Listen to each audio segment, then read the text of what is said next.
This is Daniel Porcrow from the What If It's Cool podcast, and I'm talking to whoever's listening out there. Like I said in my last off, I say, honey, I only talk about anything and everything that's cool in the world today. Just listen to the old What If It's Cool podcast and take our advice on this dark and stormy night.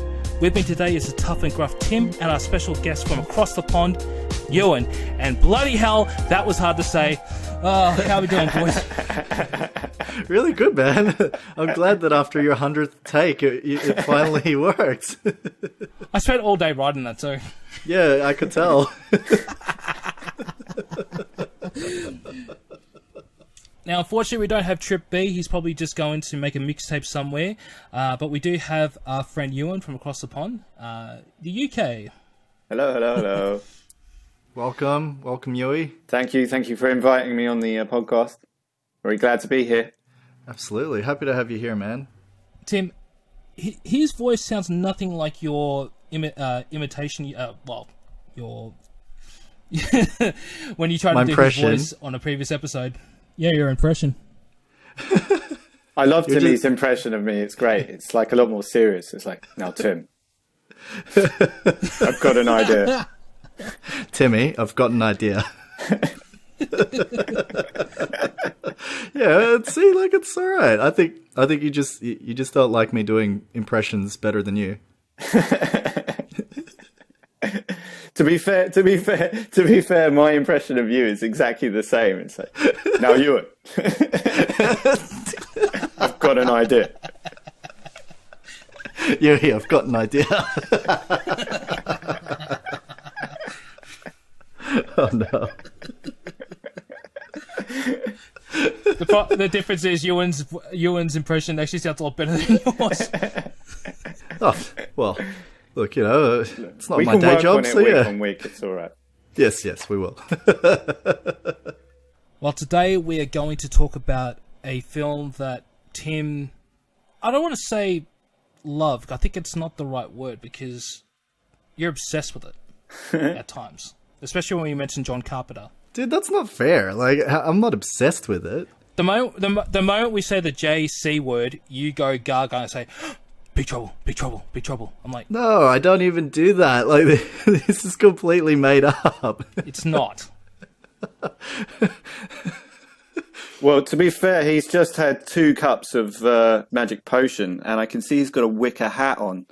This is true. Yeah, I do. I can see things no one else can see, do things no one else can do right about now. But yeah, look, I unabashedly love this movie. It is a fantastic movie. I first heard about it, well, it was on telly, and I remembered seeing the ads for it thinking, this looks pretty cool. You know, it has a lot of martial arts in it, has some fantasy elements to it. I'll check it out. So I watched it one night, you know, taped it as well. Was that Channel 9? I can't remember what channel it was, but, you know, like, it's not like we're exactly starved for choice here when it comes to our free to air. But then I watched it, loved it, and then what I noticed was the next day when I was at the train station going to school, all these other students were talking about it. Like, these dudes were saying, oh, yeah, man, that Lightning dude, he was so friggin' awesome. And then when I got to my actual school, all the other kids there, they were all talking it up. And so, yeah, you could tell that it was, one, a really enjoyable film, but two, geez, it was so old at that point. I mean, it had released in 86, and that would have been, I think it would have been about 98 or 99 when I was at that train station the night after I'd watched it. I didn't get to see it till 2014, but I remember seeing ads on, and this is how old I am, especially with early cable TV in Australia. Foxtel was on TV1, and I was like, this looks interesting, but I just never had the chance to get to watch until I bought it on Blu-ray. How about you, Ewan?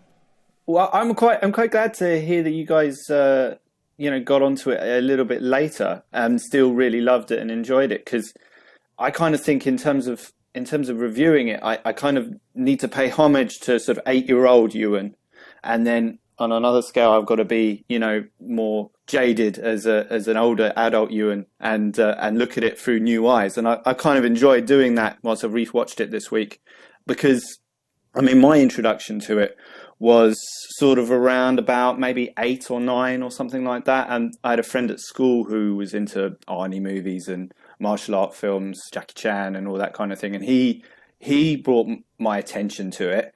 And I remember, I can't remember whether he lent me the video for it or whether I went to the video, the local high street video shop and got it out. But I just remember being scarcely believing that a film like this existed. It's just exactly what everything I wanted to watch in a film could possibly be. It just had, action, comedy, guns, martial arts, fantasy, great monsters, great action, that kind of stuff. So I think it kind of also fed into, around the time, video games with, especially scrolling beat 'em ups were really popular. I sort of think it really fed into all that kind of Double Dragon, Final Fight, those kind of things. And I think it sort of married up. I know that around the time, there was a real kind of lot of popularity around martial arts was getting a great kind of resurgence around those late 80s. And it all kind of fed into this kind of film, which I guess that they were running on that zeitgeist. And I can't believe when I first saw it, I thought, oh, wow, this is incredible. So I must have watched it 100 times over and over and over. But yeah, so I mean, I've got to pay respect to that 8-year-old boy or 9-year-old boy whilst also being realistic when we're reviewing it now and looking at it through adult eyes. But that was my intro to it. So Dan, do you want to give us the story? I'll give a brief introduction, because I have to admit, telling the whole story has always been a terrible thing I can't do. Well, not a terrible thing, a horrible thing I can't do, because I always stuff it up. But I'll give it just a brief introduction about it. So basically stars Kurt Russell as Jack Burton, and he's driving around into Chinatown and starts off gambling. Is it Mahjong that they're playing? I'm not familiar with it. It's a dice game that they're playing. Yeah. It's Mahjong, they'll reveal the numbers. Well, the Mahjong's with the tiles. Oh, okay. I've never played it. You don't get to see what's on the table, I don't think. No, you just but you see how excited they are as they're playing. And then he gets to the last person, which is his best friend Wang, and they ended up just doing one final bet where they're trying to cut in half a bottle, and obviously he doesn't cut the bottle in half, and basically Wang now owes him $1,148 times 2. Times 2. I don't have that kind of money on me. So basically, Wang is trying to then weasel his way out of it, and then basically Jack doesn't want to have any part of it. So Wang had to go to the airport to go pick up something or someone. So Jack says, "All right, you're going to go with me. We're going to go do it because I want to get my money." They get to the airport, and on the way they're talking about how Wang is girlfriend. Her name escapes me now. Miao Yin. Miao Yin, thank you. Yes. And says how beautiful she is, and she has green eyes. And for Asians, I don't think anyone that I know has green eyes. I wish I had green eyes. My dad had green eyes, and I've got hazel eyes. So it sucks to be me. When I got a white dad and he's got green eyes and I don't, that sucks. Well, are you trying to say that you want to be Miao Yin and be rescued by Wang Chi and Jack Burton? Maybe. Anyway, so they get to the airport, and all of a sudden, Jack is, doing a perv, looking around everyone, and he sees Kim Cattrall. I don't even know her character's name, but I know it was her last name. Gracie Law. Gracie Law. And she's a lawyer. She's a lawyer. Gracie Law is a lawyer. I thought that Law, they were just called, that was her nickname, was Law. I didn't realize that was actually her last name. But yeah, he sees her, tries to chat her up, and in the midst of all this, these guys who look like an Asian gang go past them, knocking into Jack, and he's about to tackle him. And those guys have got the best sunglasses ever. Yeah, They got a high sunglasses game. I was just thinking that dude who's just got the slits, there cannot be any use out of those sunglasses. Like his field of vision. The shot when they're in the car and they're all just sitting there and they're speeding away. You need a poster of that. That's so good. That'll be good on a t-shirt, I reckon. Yeah. I think it would. Yeah, definitely. So like, on top of our podcast, we run t-shirt designs, and check us out on tpublic.com. Wait, are we really doing that? I wish. I don't know how to draw, dude. Can we get some merch with sunglasses with tiny slits in the middle? That'd be awesome, Yep. please. Yep, I want definitely. Hey, if anyone from Universal or in John Carpenter's production team, if they want to give us some free merch, by all means, send us some.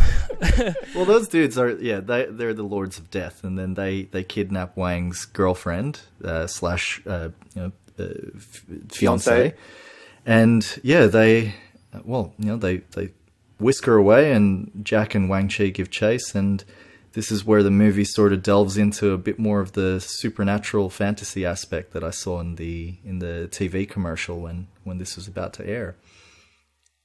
I think that's probably the best way for it to have done it. I mean, and actually when I was watching it back, I watched some of the commentary, and Carpenter was saying that the introductory scene, which has Egg Shen being questioned by a lawyer, that was inserted because they wanted to sort of frame the movie in such a way that Jack is a hero.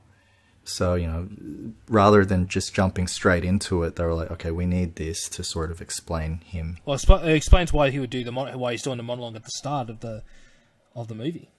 I kind of felt like when rewatching it, that sort of Jack is he's in his truck and he's just talking to anybody out there. He's kind of a forerunner of the podcast before the podcast was even a thing. He's sort of doing his trucker podcast, calling out to people in the rain. I love that opening sequence because I think it really sets up the film, and we've talked about it in the podcast before about execs coming in and ruining films and chopping stuff up. But I think it kind of forced John Carpenter to write that scene, like in retrospect, and it's really nicely done because it's so quiet and there's that kind of music which sort of lays in the background.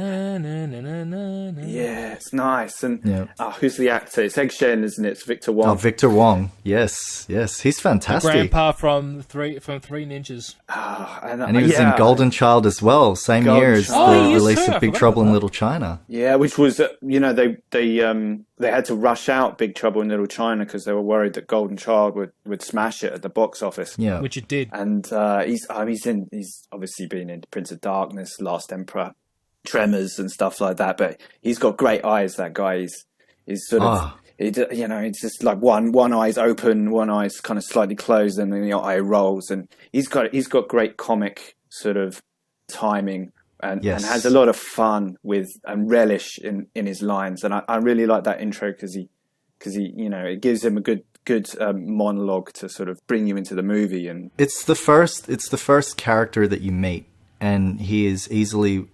Well, it's a series of memorable characters throughout, but Victor Wong himself, I just thought that, in that very short scene, he demonstrates this real playfulness to his character. But then, just a very subtle change to his demeanor and facial expression, he can turn it to maybe a darker side. And that's what I liked because, he was like saying, "Oh, you mean Chinese black magic?" And then, then he shows off the little lightning show with his hands, and I was like, "Oh!" Yeah.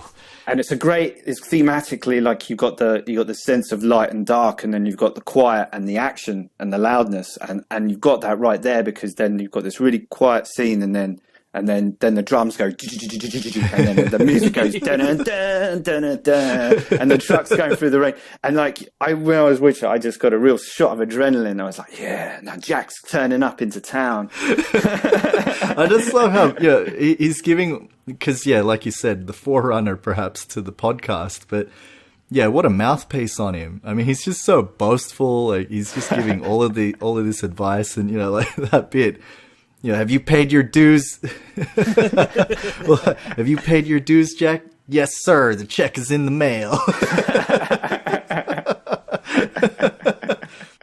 That would have to be the best opener for any Carpenter movie, I think. Like, yeah, I think so. It's so entertaining. Like, yeah. You're going to be in a good film when it starts off like that. Yeah, I mean, so it's beautifully done, and it just leads you straight into this world. And I mean, I'll probably talk a lot about how successful films create a kind of a universe, like a kind of a space that you can go to and lose yourself in. And that's the difference between a movie that you come back to and rewatch, because you're kind of invited back into exploring those spaces. And I think that it does it so well. And obviously you've got the Carpenter sort of typeface, bringing up the credits, bringing you up. Yeah, so it really brings you into that universe, and it sort of segues from his sort of boasting, where you sort of get a sense of who Jack is, into across the bridge in San Francisco, and then into the market, into Chinatown, into the sort of closed, rainy, dark, shadowy atmosphere. Yeah, definitely. I think that with a movie like this, where it's fantasy, action, martial arts, all this stuff, it was so amazing that Carpenter just nailed the look of it and the feel of a movie like that, that would feature or showcase these elements. When previous to this, he'd only really done horror. So he'd done Halloween, which was like classic slasher film. He'd done The Thing with the body horror. I think he'd done it by that point. He did Elvis, the TV movie. Also Escape from New York, which is like an action post-apocalyptic sort of film. So for him to change hats and swap to a different genre so easily, like, he just definitely moved between genres, and like that's why he's just such an amazing filmmaker. And yeah, well, this movie in particular, like it speaks to a lot of what I like, having all the martial arts and what have you. And yeah, I found it a real treat just rewatching it over and over this week. Agreed. I think that it pays a lot of homage to. I think Carpenter was into westerns when he was sort of growing up, and I think it sort of pays homage a lot to that kind of genre movies. Well, the opening fight scene with the main guy, he comes out of nowhere, and he's just got the bullet strapped to his chest, and he's got the 6 shooters on the sides. I'm just like, is this a western or a martial arts movie? Come on, guys, make it mind. But I did like how he's like. It's some good breathing. Yeah. That's a common theme in that film, where they just breathe like.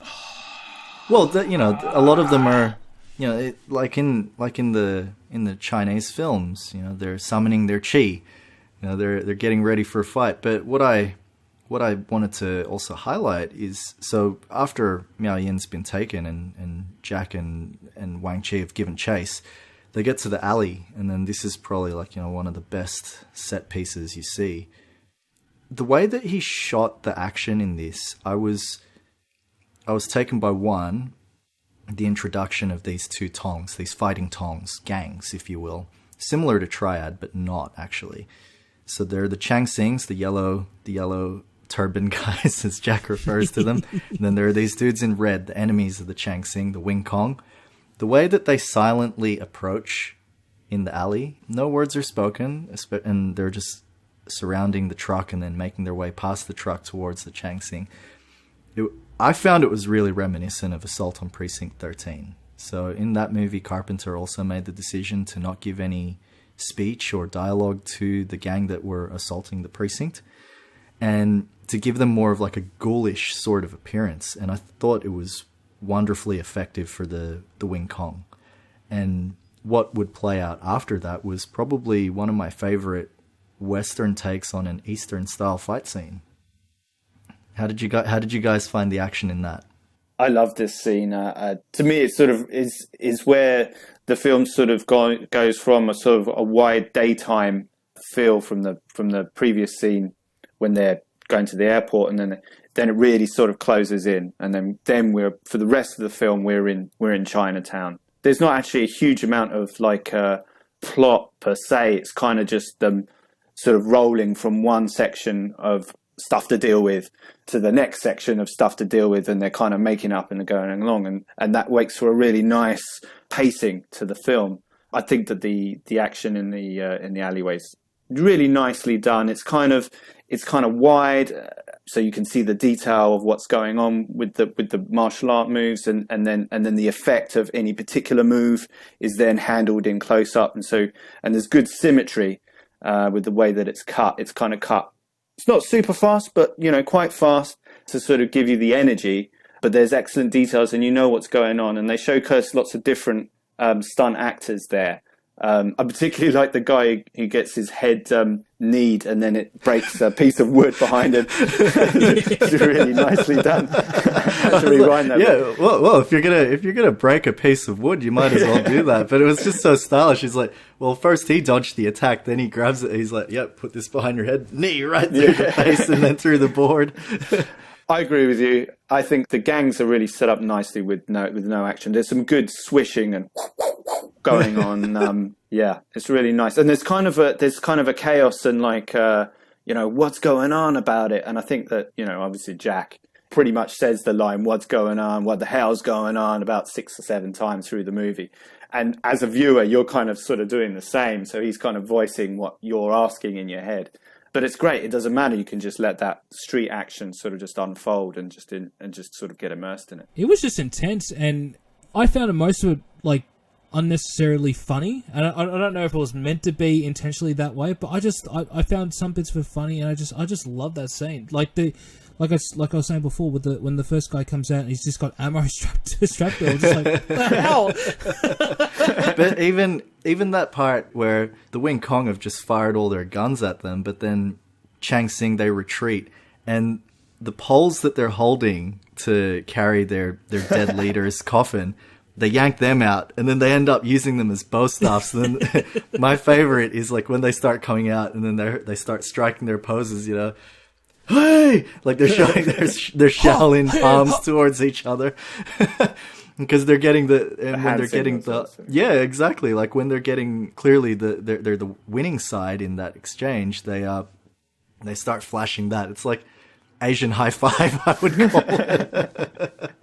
But Dan, did you recognize that dude with that real massive Fu Manchu style mustache? No, I was trying to read bits and pieces, and apparently there's a Jackie Chan cameo. I didn't see it, but I didn't know who that was. Like he was the guy that fought Brandon Lee at the end of Rapid Fire. Al Leong. Wait, was he the guy that shocked that had that machine that was shocking Riggs in Lethal Weapon as well? Yes, that was him. Yeah, okay, that's where I've seen him from. I was just thinking, hang on, like when you said the moustache, and I was like, hang on, that's the dude with the receding hairline, and he just looks super creepy. But I'm sure he's a very, very nice guy. But he's always playing that kind of role. I'm like, okay.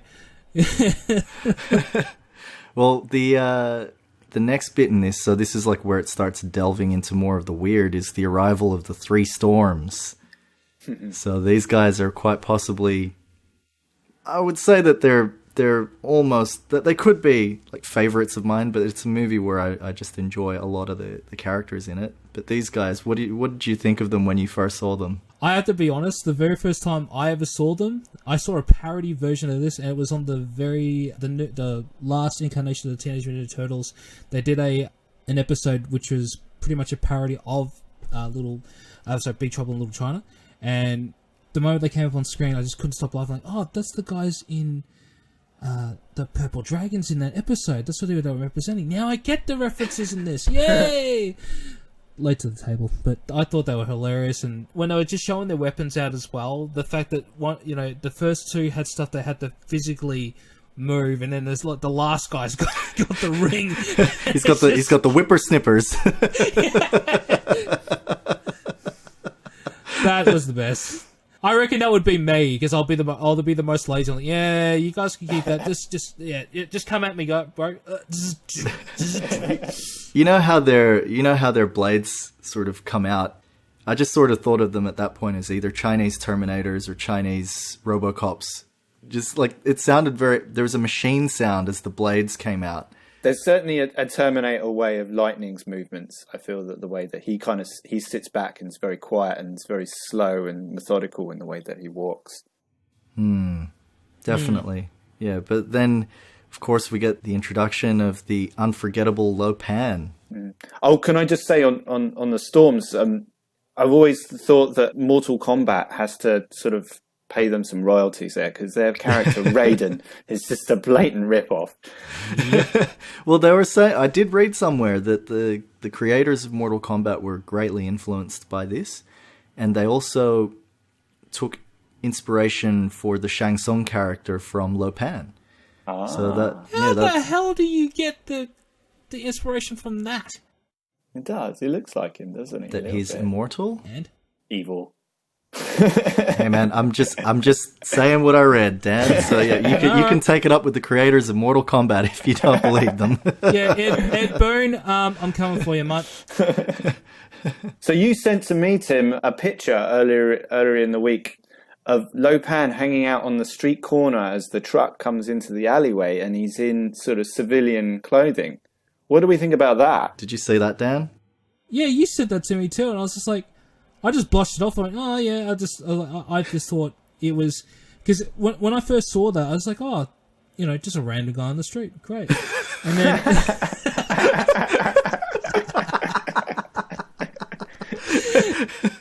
you're like, yeah, that didn't even click to you that it was maybe James Hong. No.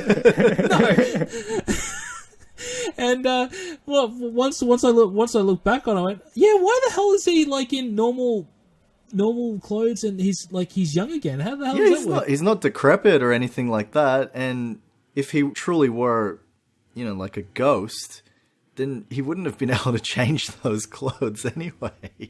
Do you think that as a ghost he only ever has to wear like his sort of red gown thing? His ceremonial garb? His ceremony, yeah. Or do you think that as a ghost he can actually just pick whatever he likes, but he just likes his ceremonial thing because that's his favourite and he feels comfortable in it, when he's hanging out? There's probably a lot of airflow to it. It's sort of like when you wear the robe when I visited you at your house. It's just like, it's totally comfortable. It's functional, Yeah, it is. I my Lo Pan dressing gown is really comfy. It's nice. Dark and stormy night. Settle in with a cocoa. Just grow the nails out as well. So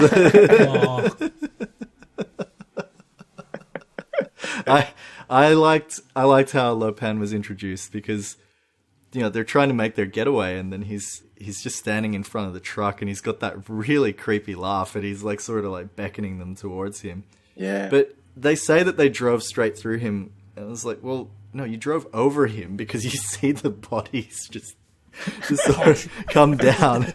It would have gone underneath the truck, but then he appears behind, and then this is even weirder, where he's you see the light show coming out of the eyes and mouth, and it's like, I'm even more on board for this movie than I was before. There's a disturbing bit where Wang throws some water from a puddle in Jack Burton's eyes to get rid of the effects of that. I always think that that's it's unhygienic. Yes, yeah, really unhygienic. I hope he doesn't get an eye infection from that.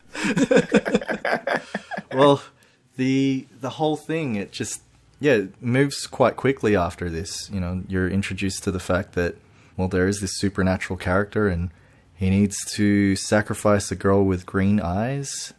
It turns out that, yes, Miao Yin is the girl with green eyes, the fabled girl.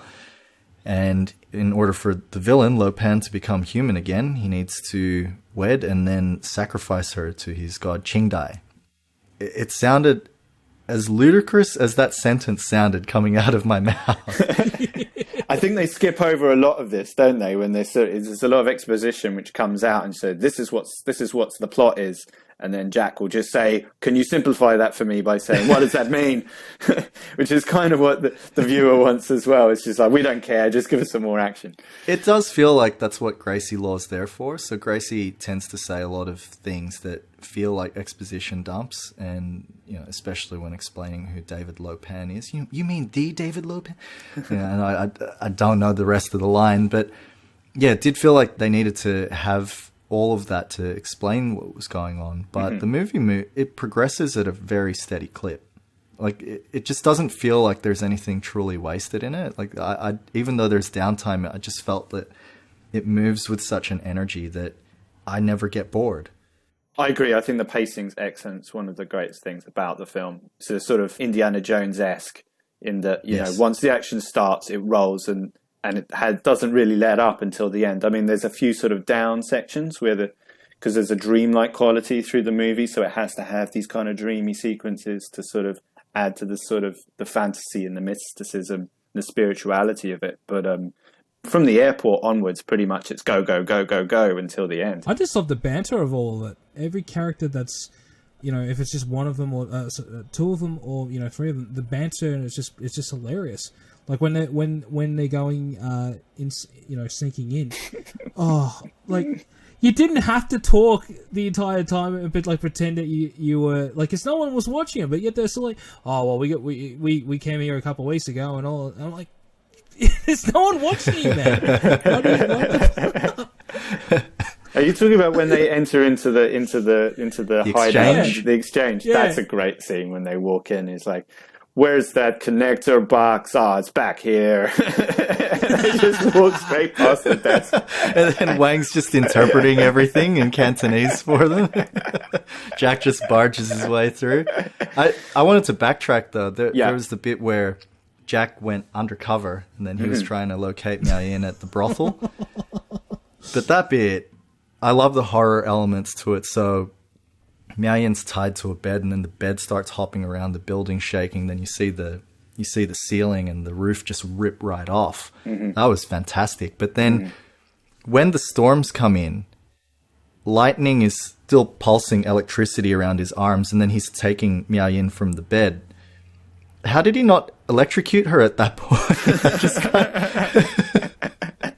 That whole thing's so dark because as a younger viewer, like, I didn't really realize the ramifications of, the storylines with the sort of human trafficking going on, prostitution stuff. It's the first time I've really sort of been aware enough to realize that that's, quite a dark side to the film. Yeah. I also think that in the intro, going back to the intro bit where the lawyers talking about the half a city block exploding into green flame, is this the scene that he's talking about? Or is he maybe thinking that something explodes after Jack Burton's left at the end of the film? Or did you pick up on that? I kind of felt like, well, why is Egg getting hauled in for this? Like, where's the rest? Like, after the film, of course, where's everyone else, like, being dragged in for questioning?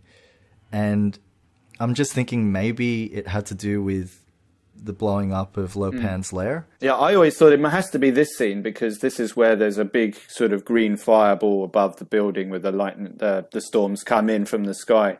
So it's either that or they're setting it up for a sequel. Oh, yes, we'll get into that very soon.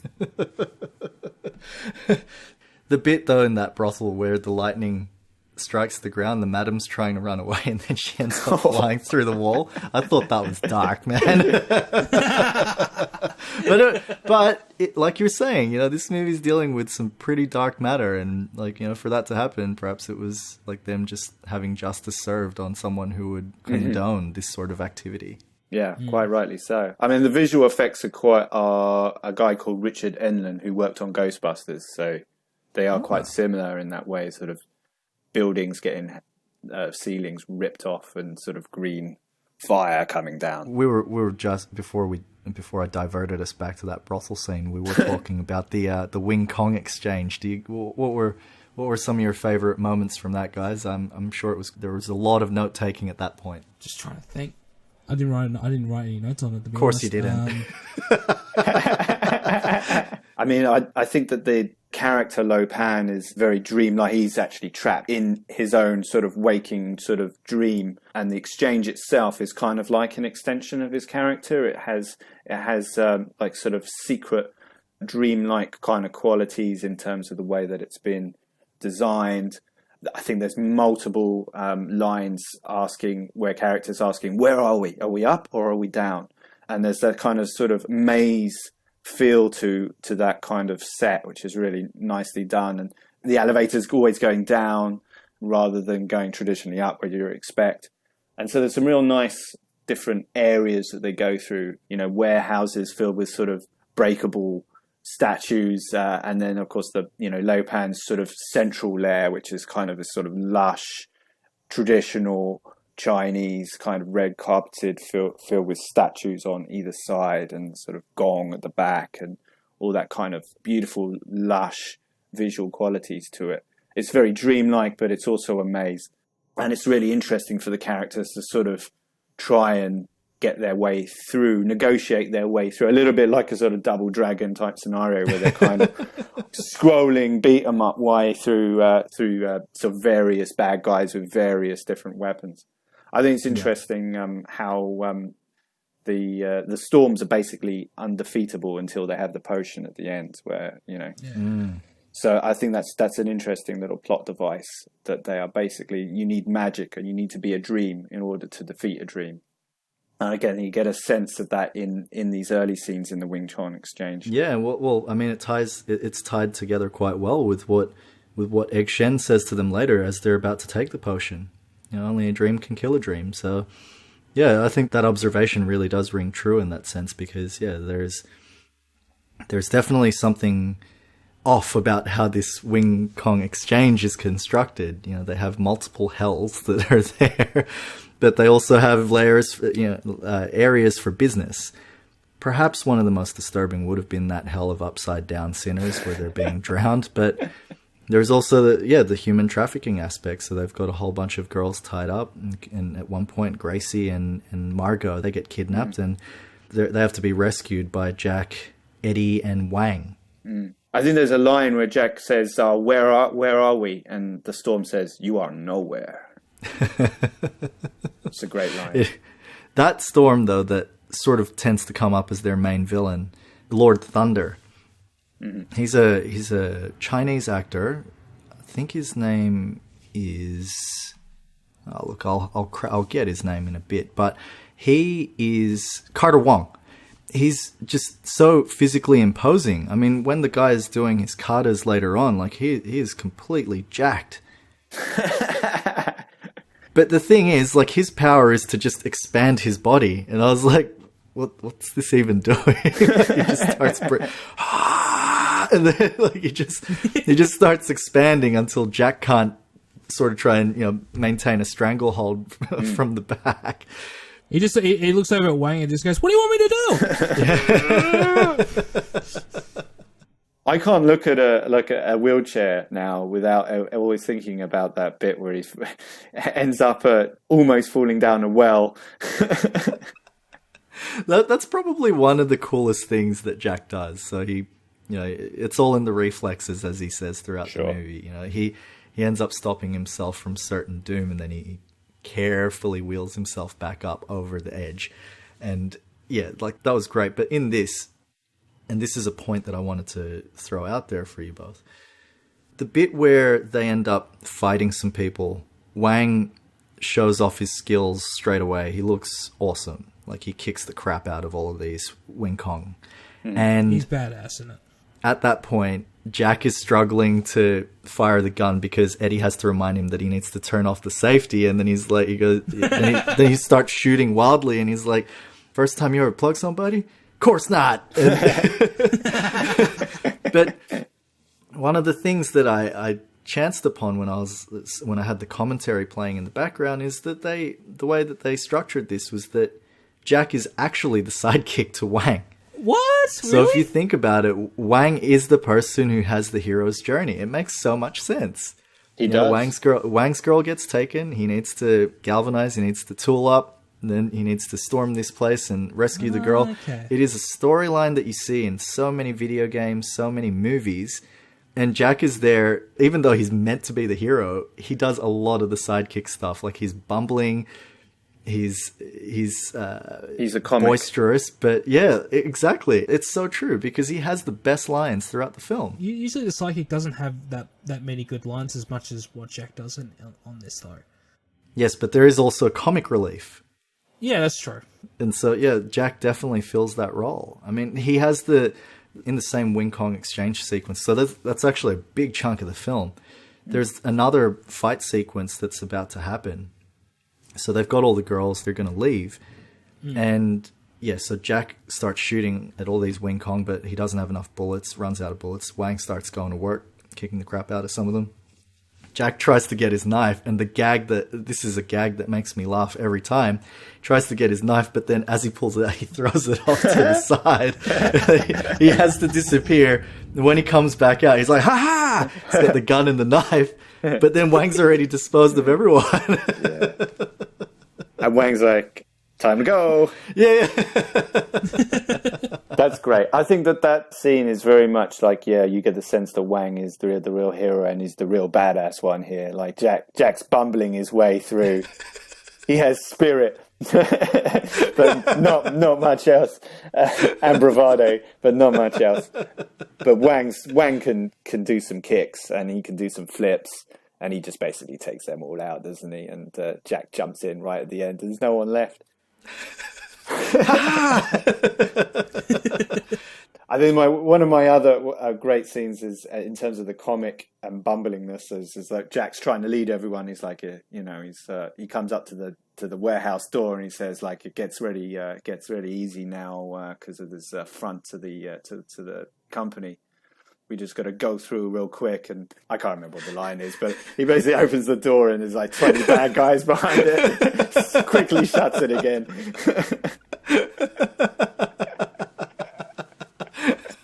He goes, "Hide! They only saw me, hide!" There's a brilliant sort of blend between the comedy and the action going on. Just really beautifully done. Yeah, I think that it's fantastic. Even if you do want to sort of view this as him being the hero, like, I mean, he does get to do a fair amount of heroic stuff, but this is very much a fish out of water type movie. You know, like, Jack is completely out of his element because he's never come up against this stuff. This is all stuff that, and even Wang says it to him. He goes, look, I don't want to tell you about this because I think I'd insult you. And he's like, go ahead, Wang, insult me. And, well, like, we laugh at it, but at the same time, it's true because he has no understanding of this. He has no foot in this. Like, this is not a world that is anywhere remotely near to what he experiences on a daily basis. He's kind of like the wrong guy at the right time. Yeah. He's kind of come into town and shaken up the pot, and he never really should have been there in the first place. But thank God he was there. Well, when it comes up to the finale, how are you guys feeling about the movie at that point? There's obviously been a lot of crazy stuff going on, and now the finale. Did you feel that this is where they saved the best for last? I'm just sitting there just having a good laugh, and I'm just like, what's next? What's the next funny thing that's kind of come out of the woodwork? It's just a barrel of fun. Like, I can't stress, like, you don't get that much movies these days where it's like a roller coaster. It keeps going fun, down, and it goes up again. It's just, it was just getting better and better at this point for me. Like, I didn't even want to care. I didn't want to care when it was ending. I was just like, okay, what's happening next? What's happening next? Let's go for it. I agree. I think that the pacing again really works nicely into the final scene. We've got a really nice dream sequence again with the sort of theme that Lo Pan is this kind of waking dream, cursed dream, dark dream, nightmare type thing, which he is, but also he's trying to escape himself so he can get physical form. And so we have I think it's the burning sword ceremony, whilst Egg Shen is sort of leading Jack and Wang back into the lair with is it the Wing Chun or is it the other one? Sorry. Yeah, so they go through the sewers. Yeah, they go through the sewers, but it's really nice. I mean, it sort of goes almost slow-mo and there's lots of fade in and fade out between the two sort of like the dark and the light kind of preparing to sort of take each other on in a way. So it's really nicely done. I really like the kata bit. It's a sort of welcome change of pace, and there's a dreamlike quality to it. And I kind of think there's a kind of a sort of feels like sort of a spiritual journey that is going on from both sides, almost so to the point where when they come out of the sewers, Jack's sort of crawling along the last bit of tunnel, and everyone's disappeared, and he's like, "Wang, where have you gone? Where have you gone?" And there's a sort of echoey voice of him coming, "Jack, come on!" Sort of calling out to him through the dream, and so he slides back down, and then they're in the lair, and so that's really nice sort of setup for that final bat showdown. The final showdown itself is quite short. It's a lot of lead up to it, and then it's got a real sort of punch. It's certainly hard hitting. So they've all had the magic potion that's been prepared by Egg. Everyone's feeling really good about themselves in the elevator, and like Shaolin high fives all around. But when they get hot in here, yeah, they're all high basically in the lift. I just liked how you've got Jack delving into this stuff now. Like he's starting to sort of believe in it, but he's also quite cynical. Egg introduces them to all that stuff, and he's like, "Yeah, what else have we got, Egg?" And he's going, "Oh yeah, I got this 6 demon bag." He's like, "Terrific, a 6 demon bag, sensational. What's in it, Egg?" But I like the contrast, So, at that point, he's on board for it. As cynical as he may sound, he is on board for it. Whereas in the beginning, when he and Wang are in the truck, Wang is saying, "Oh, that's why I couldn't split the bottle in half, because my mind and my spirit are north and south." And he doesn't even look at him like over the glasses. He just keeps the glasses on, and he's just nodding to him. Yeah, like just like with a bit of not really a smirk, but he's just like, "Yeah, I don't really believe what you're saying, buddy. Like it's all nonsense to me." But yeah, at this point, he's transitioned. Now he knows what he's up against, and he tries his best to take on Lo Pan's gang with the Chang Sing that's with him, and Wang and Egg. After the ceremony is completed and Lo Pan is now mortal, quite possibly the best gag of the movie is everyone's like emitting their war cry, and then Jack just fires his gun up into the concrete archway, and then he knocks himself out for a large portion of the battle.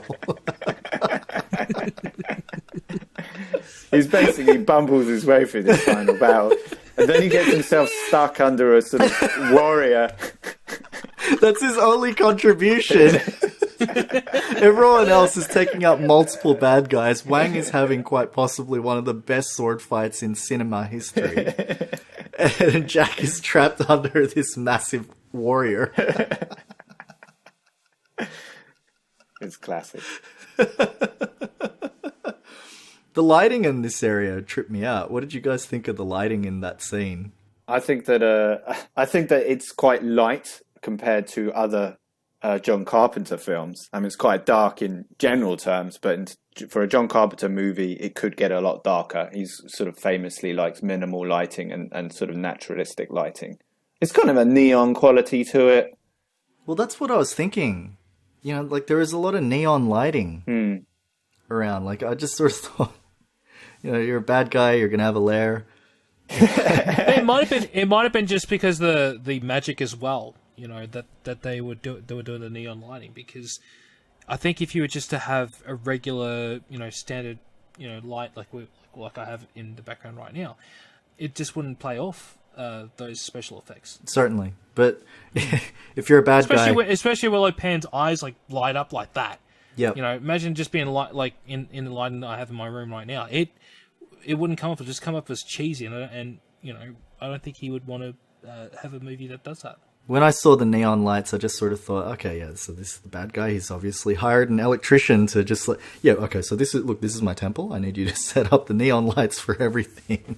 And it just made, I was just like, this is such an 80s movie that you would not see lighting like that in any movie now. I know, unless it was kind of, there's a bit of a revival with this kind of thing. I think you were talking about one of the, that was the veterans film you were talking the other day. VFW, and so there is a bit of an interest in a revival. sort of spearheaded by Stranger Things into this kind of Carpenter aesthetic now, because there's a real nostalgia for it. But I think that stuff like the production design, the set design, the costume design it's all very comic book. And I think that it's that kind of 80s neon comic book stylings, which that they kind of amped it up and they kind of hammed it up. And it's mirrored in, obviously, the performances from Kim Cattrall and Jack, with his kind of sort of James Belushi style, what the hell kind of lines going on. It's like what you were saying to me. He doesn't really listen to anybody at the end. He just sort of talks out at people. There's no really sort of continuity to what his response to what someone's actually said to him. It's all kind of part of an aesthetic which I kind of think rolls in really nicely together. And then, of course, you've got the fighting on top.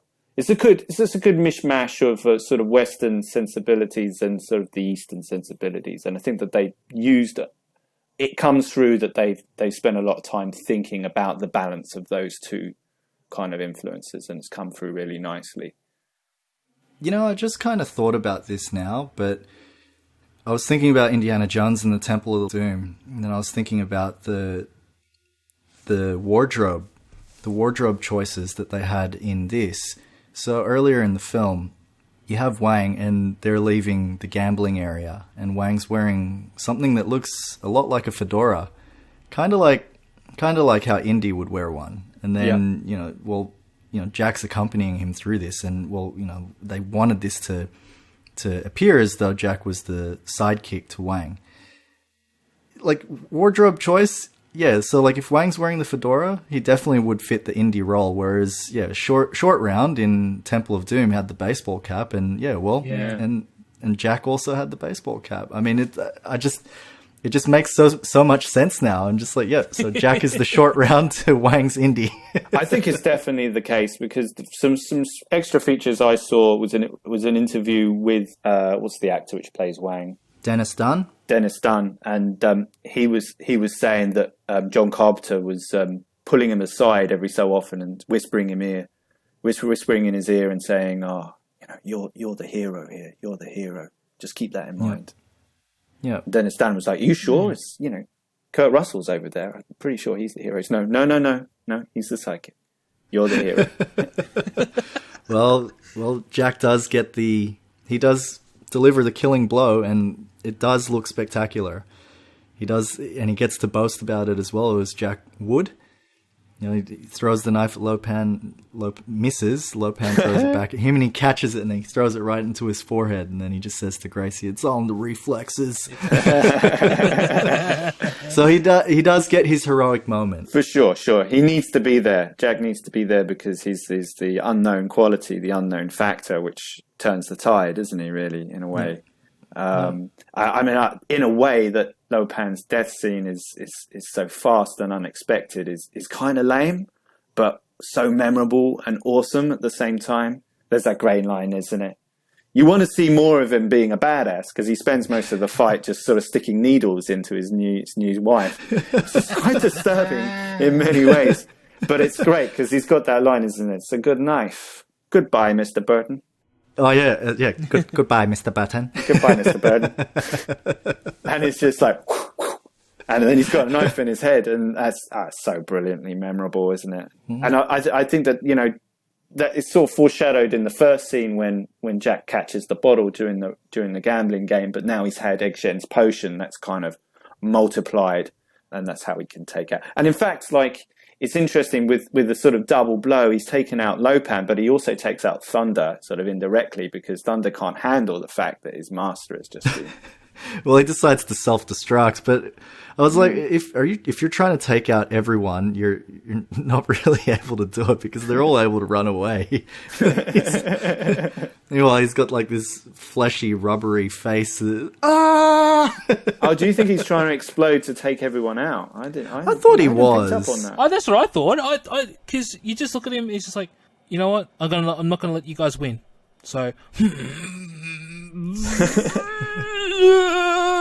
I just thought he got like really annoyed, and he just sort of, his anger took control. That's how I read that. Or do you reckon it was just him just committing ritualistic suicide? Because he did get the knife out, and Harakiri, Yeah, he could have done that maybe, but yeah, I mean, it's like you said, mishmash of a lot of different genres, different styles. There's the comic book element again, isn't there? The sort of comic book idea that that you sort of had the scene where they're sort of looking through a doorway and Wang's running left to right, and then Thunder's running after him, and you see some pots fly, and then he's running the other way. So it's kind of like Looney Tunes going on, and it kind of feeds into that you get this sort of big rubbery mask bit, like and it expands and explodes. It's all very fun. Well, we all think that it's going to be a happy ending in some ways. Well, Jack, I mean, he could very well have the girl, but he decides to leave because he feels that he'd rub everybody the wrong way if he sticks around long enough, and he decides to drive off. Not really into the sunset.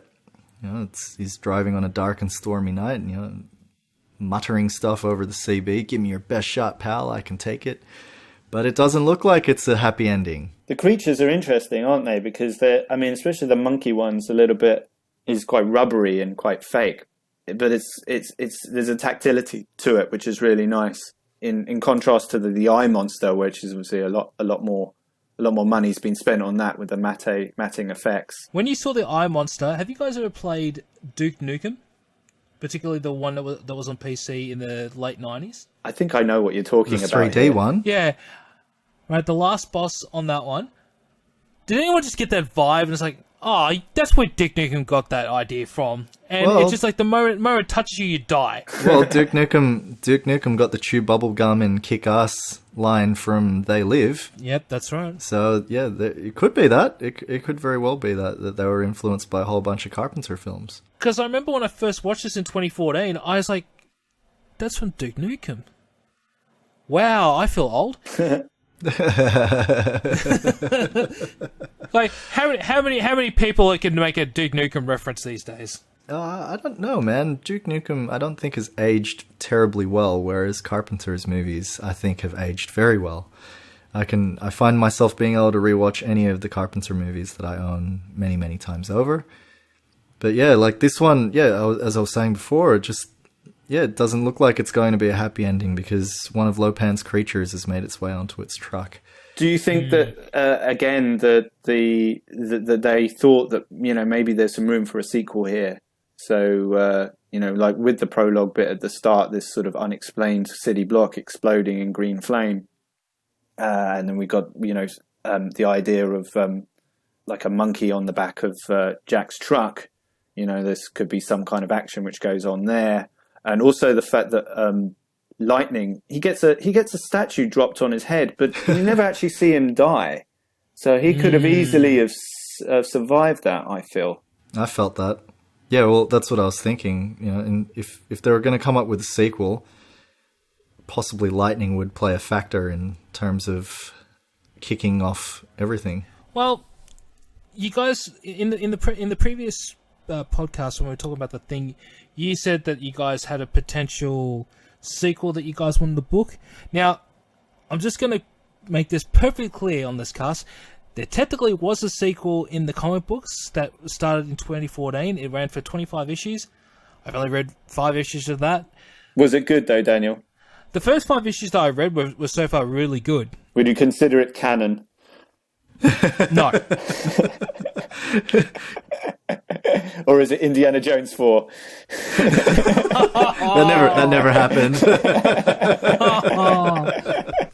Well, I never finished the story, so I couldn't say it. But like, just from what I'm reading, I'm just like, it's like Star Wars Legends now. It's like an alternate take on it. But ironically though, what they've done with the comic book series. I'll end this anecdote very quickly. They've actually done a crossover between Escape from LA and Escape from New York and Big Trouble. Big Trouble. Yeah. Wow. And that ran for 4 issues. I don't know the story of that one, but I'm very interested to get my hands on that little gem, and hopefully that should be really good. Book the sequel, boys. What would you do with that? Because I'm interested to hear your take on this.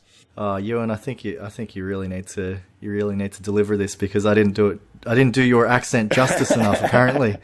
Well, I think you got the title wrong. It was either going to be set in China, and we were going to call it Big Trouble in China, or if we're gonna take it back to San Francisco, Chinatown, then we could just go with Big Trouble in Little China 2, Revenge of Lopan. No, it was definitely Big Trouble in China there. That was it. Well, what did you say? What did you say in the last cast? Big Trouble in Bigger China? Big Trouble in Big China. Oh, Big China. But we could transpose the action to sort of like the seedy underbelly of Shanghai or something like that, where the gangs have taken over and asserting their power, and there's some kind of shadowy force going on. There's talk of monsters, rumors of green flames. I mean, either way, I don't think that it can work without Kurt Russell. So no, not at it's all. all basically whether or not we can get Kurt Russell involved in the project. I'm sure he'd be up for it, wouldn't he? Definitely. Oh, he'd be up for anything, man. Well, I think if they were to do it, they'd really need to try and get as many of the old cast back together for it. Yeah. They'd need Dennis Dunn. They'd need Dennis Dunn again. Yeah, Dennis Dunn in, yeah, for sure. And yeah, definitely Kurt. I mean, James Hong is 91 years old and he's still, doing films. I'm sure they could bring him back. Yeah, oh yeah. definitely. Like maybe do a resurrection scene. Yep. For sure. Or they could do CG for him to make him look younger. Yeah. They've done that. Man, that guy's not aged. You look at him now, and you look at him in the stills for that. He looks exactly the same. He's interesting because he's in Blade Runner, isn't he? And he makes eyes. So yes. He's obsessed with, like, if you need a character to do eyes, then he's your man. Yep. Yep. He's definitely been in quite a few things. I reckon that you and I, Ewan, we need to get our story. Yeah. Should we get it sorted now? Shall we on podcast? Let's write it on this podcast. Look, man, I think we're running out of time for that. But also, I don't want someone to steal it before we. Oh, that's for sure. We'll talk about it after the episode, sure. And then we'll go to John Carpenter and see what he thinks. Oh, we'll tag him in on Twitter and see if he listened to this and see if he's willing to work with us to get that up and running. Maybe use Kickstarter to fund the project. We loved it, John, and there are clearly very many fans of this movie. For sure. Yeah. For sure. Well, it goes without saying, but boys, is it cool?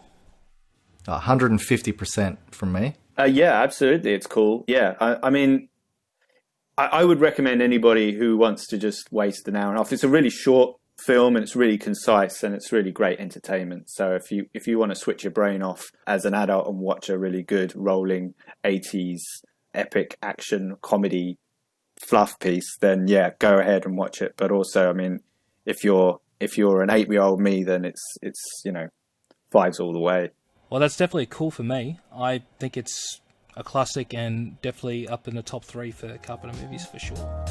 Easily. Well, that's all the time we have for this episode. Don't forget to like, share and subscribe to our podcast on Anchor, Spotify, Apple Podcasts, Breaker, Overcast, Pocket Casts, Radio Public, Google Podcasts, Castbox and Stitcher. And while you're there, leave us a review. If you're watching on YouTube, please hit that subscribe button and enable those notifications. If you can't wait for our next episode, why not check out our Tumblr page? Find us at What If It's Called Podcast. Make sure to find us on Facebook at What If It's Called Podcast, tweet us at What If It's Called, and find us on Instagram at What If It's Called Podcast. Keep that support coming. And until next time, folks, we'll catch you on the next cast. Peace.